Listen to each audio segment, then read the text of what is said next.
Good morning, everyone. Wait, I said that wrong. It's a great morning, real fast. Now, how do you handle people that can't handle you? How do you handle people that can't handle you, right? I heard Les Brown tell a story. I love this. I'll tell it to you very quickly. There is a young man that's being chased home by a dog every day after school. And he'll try to go different routes through, but the dog will always find him. And he just runs home. He's like, running home. He hears someone say, "You gotta face your fears, man." He says, "Man, you don't know what my fear looks like." No, face your fears and face them head on. This is what the voice is telling him. And one day the young man gets off the school bus and he sees the dog, and the dog says, "Huh." He says, "I can't do it." He runs home. He says, "Okay, wait, I'm tired of running. I'm tired of running from my fear." He decides to turn around and he just waits for the dog to get closer and get closer. And as the dog gets right up next to him, he can see that the dog has all the teeth missing. It's an old dog. The dog's, he says, "Man, you better get out of here." He starts chasing the dog. The dog says, right? You'll find that when you get close to your fear, when you face your fear, right?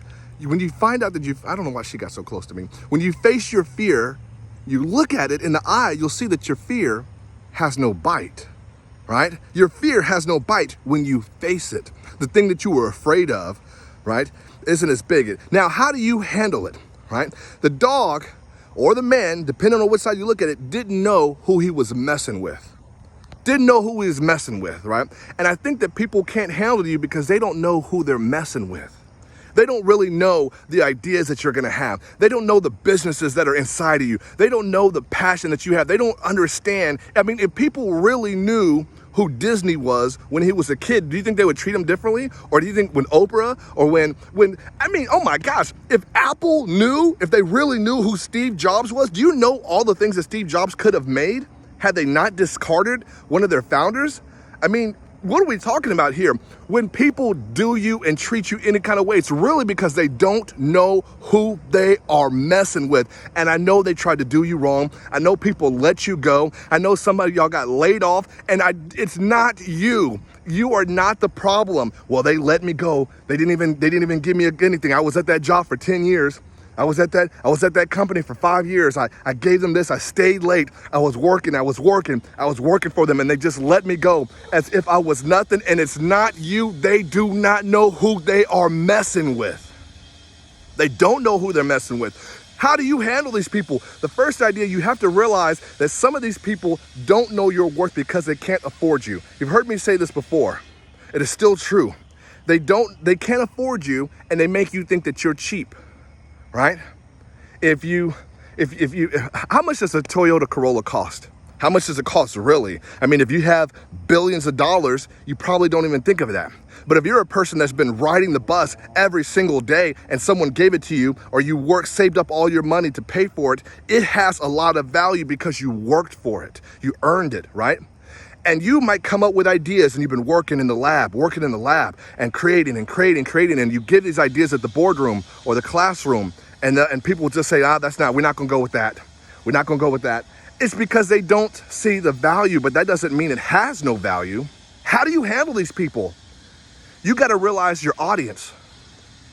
Think about your audience. If you wrote many of y'all have master's degrees. If you said your thesis to a group of 7-year-olds, do you think they can appreciate it? You spent all this time researching, reflecting, doing ethnography, learning about ethno-linguistic identity theory. They're like ethno-linguistic, right?